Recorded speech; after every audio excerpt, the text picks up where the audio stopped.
За Google Forms дээр бичихтэй 2 хэсэгтэй байвал зүгээр юм уу гэж бодсон. Зарим багш нар шууд бичих болно л доо. Яг 2 хэсэгтэй бол хүүхдэд арай ойлгомжтой юм гэж бодсон юм. Та нар өөрснөө яаж бичих шийднэц. За бүртгэлийн хэсэг дээр мэдээж анги бүлэг. За тэгээд овг нэр яг хэрэглээ бичсэн байх хэрэгтэй тийм ээ. За 2 дугаар хэсэг нь ажлын хэсэг. За дараах даалгаврыг 40 минутанд ажиллана гэх мэтчлийн заавруудыг өгч гэсэн. За одоо тэгээд би нэг асуултанд оролцсон учраас би нэг A B гээ сонголтууд хийж энтер дараад B энтер дараад C D гэж. За ийм 4 сонголт байна. За дараагийн хэсэгт нь A B C D. За ингээ гэх мэтчлэн гараад ирнэ. За энэ асуултаас зөвхөн нэгийг сонгох учраас чек бокс гэдэг дарцсан. За оноожуулахад бид нар асуудал үүсэж байгаа. Тохируулга дээр гараад за энэ оноожуулахад энэ эхлээд юм байдгийг шүү. Би нөгөө хийчихсэн бэлэн юм дээр байгаа учраас. За хийчихсэн хүмүүс энийг ингэж идэвхжүүлчихнэ. За та нарыг нээлт энэ 3 юм ягаан болцсон байгаа. Энийг ингэж идэхгүй болгочих. За тэгэл босдон болно. За энэ болохоор тухайн авч болох дээд оноогоо бичиж. За тэгээд дараа нь 1-р асуулт 1 оноотой, 2-р асуулт нь 2 оноотой та нар тохируулчих болно гэсэн.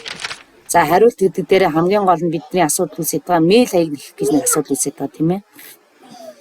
За мэйл хаягаа бүү цуглуул гэж байгаа. Англиар болохоор note юу лээ. За нэг тийм үүсгэсэн үгтэй байгаа.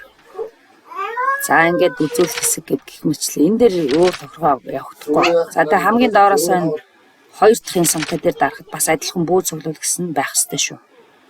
За тэгэх мөртлөө бид нар шалгах ёстой тийм ээ.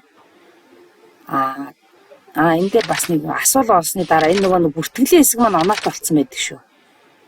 Энэ харж байна хариулт гэдэг дээр 2 оноо бичсэн байгааз. За энэ төлбөр гэдэг дээрээ дараад энийг тэг болгочих.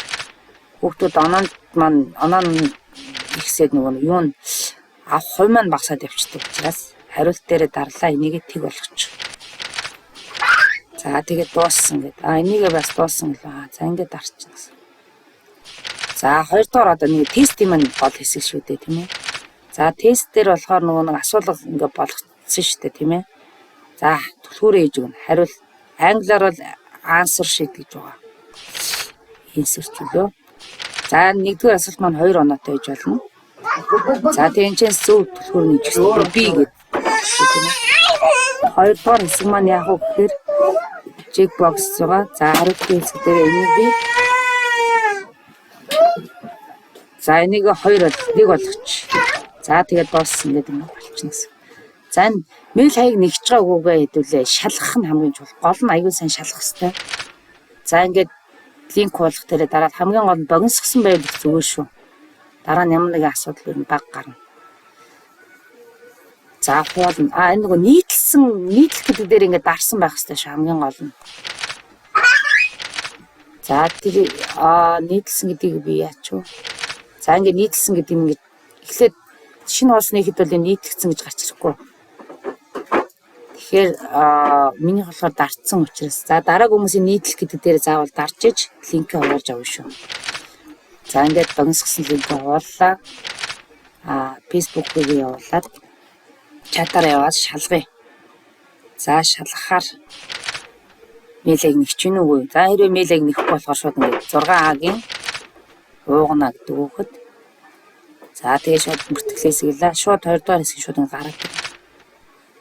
За ингээд би нэг A дугуулчих. Сонгоч энийг B сонгоч. Тэгээ илгээх. За ингээд наривчлыг харна гэхээр нөгөө хүүхд маань нэг дээр зөв хийж уу, буруу хийж уу, 2 дээр буруу хийж үү гэдэг ингээд харагдахгүй болчих. Тийм учраас хүүхд хуулах магадлал байхгүй болно гэсэн. За ингээд 1-р хэсэг дуусж байна.